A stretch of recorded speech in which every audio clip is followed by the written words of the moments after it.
Hi, this is Mardy once again and welcome to my channel.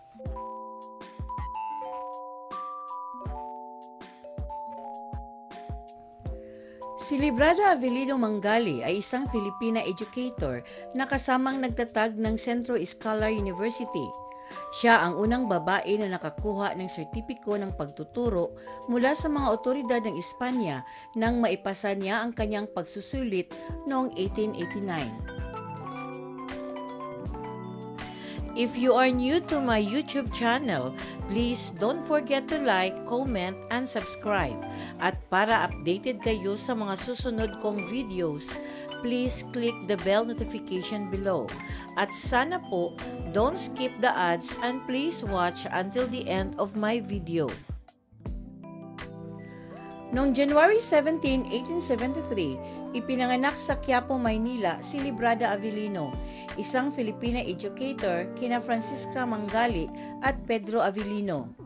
Di nagtagal, pagkatapos ng kanyang kapanganakan, lumipat ang kanyang pamilya sa Pandacan. Her father, an intellectual, ay nagtrabaho sa isang parmasya at nagpapatakbo din ng isang tindahan na nagbibenta ng sari-sari, kabilang ang mga tela, karayom at sinulid, tabako at iba pang mga bagay. Noong ang kanyang ama ay nagtatrabaho sa butika, ang kanyang kapatid na si Juana ang namamahala sa tindahan.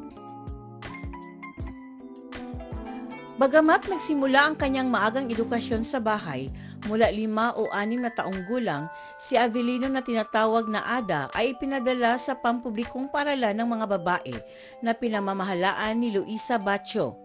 Ito ang unang paaralan na nag-aalok ng edukasyon sa mga batang babae at kasama ang mga pangunahing kurso sa pagbasa, pagsulat at matematika, pati na rin ang pagbigkas ng mga panalangin.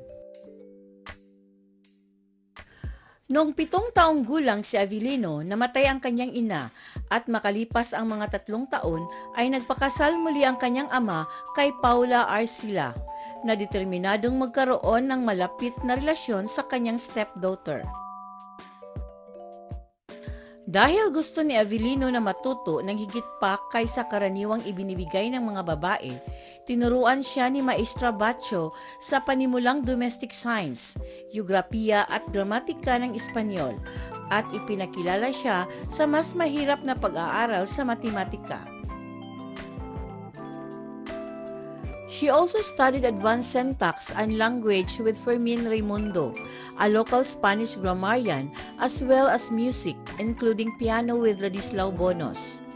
Nang matapos ang kanyang pag-aaral sa elementarya, lumipat si Avelino sa Manila upang mag-aral sa Municipal Santa Cruz School.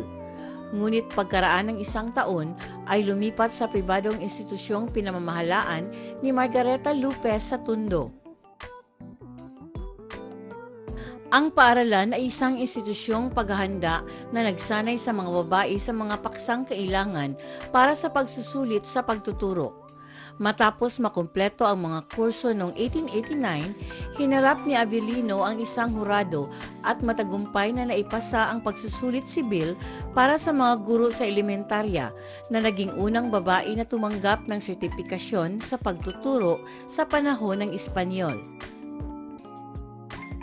Nang matanggap ang kanyang diploma, si Avelino sa suporta ng kanyang ama at stepmother ay nagbukas ng libreng paaralan sa Pandacan. She did this at Lopez School and trained the students for the teaching exam.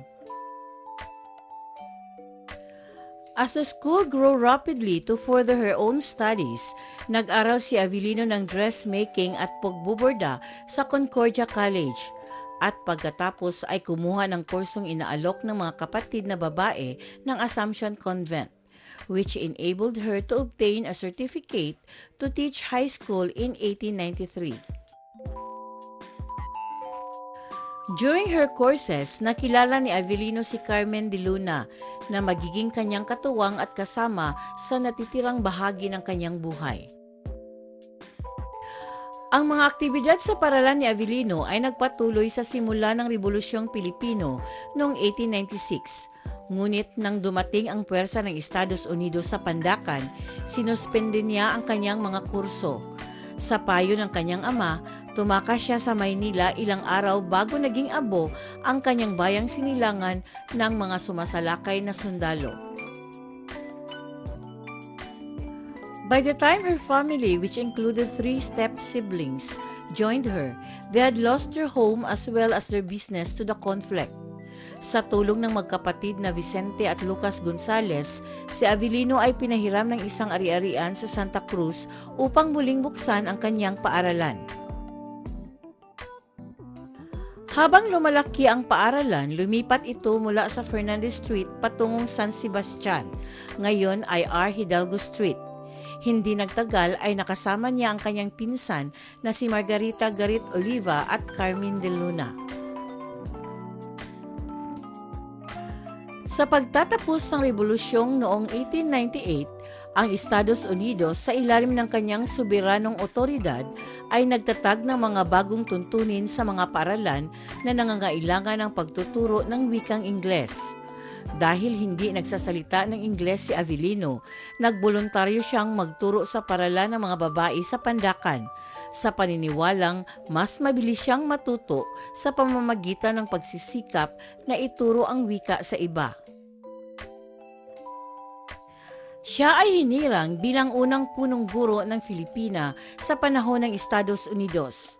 Kasabay nito, nag-aral siya sa umaga kasama ang isang Amerikanong guro, habang kumukuha rin ng mga panggabing kurso sa Sampaloc kasama ang tutor na si Mauricio Somoza, upang mapahusay ang kanyang kakayahan sa wika. In 1901, Avelino wrote the school superintendent, si David Prescott Burroughs, na humihingi ng leave of absence upang mag-aral ng Ingles sa ibang bansa, and the approval will be restored upon her return as the principal of Pandacan Girls' School. Nang matiyak ang kanyang pag-aproba, isinara niya ang paaralan at sinamahan ang pamilya Gonzales sa Hong Kong, kung saan siya nag-aral ng kalahating taon, ngunit kinakailangan niyang bumalik dahil sa sakit ng isa sa kanilang partido. Sa kanyang pagbabalik, ipinagpatuloy niya ang kanyang mga tungkulin bilang punong guro ng paaralan. But a conflict with the American headmaster of the boys' school caused her to resign her position at the end of the 1906 term. Nagpatuloy ang pag-aalsa hanggang 1902 at namatay ang stepmother ni Avelino noong 1905. Nananabik pa ring magbukas ng paaralan. Nang makalabas siya sa pagluluksa noong 1907, humingi ng payo si Avelino kay Fernando Salas, isang abogado mula sa isang pamilya ng mga tagapagturo, at kanyang kaibigan na si Carmen de Luna. Nagpasya silang mamuhunan sa pagbubukas ng isang paaralan sa Maynila na tatawaging Centro Escolar de Señoritas or Central School of Ladies.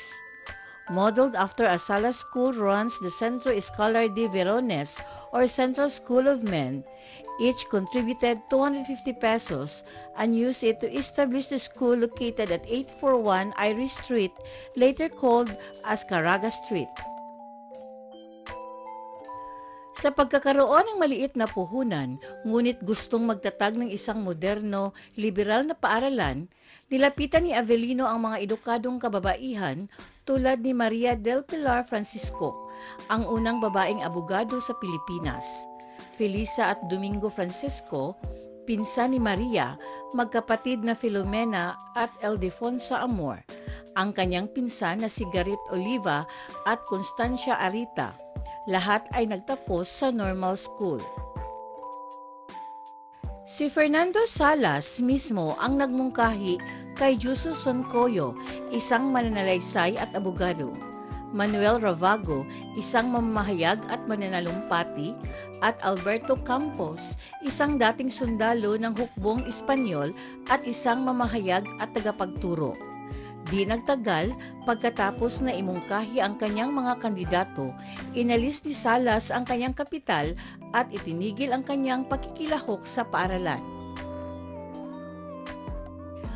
Ang idea sa likod ng paaralan ay upang mag-alok sa mga babae ng parihong mga pagkakataon tulad ng mga lalaki sa edukasyon.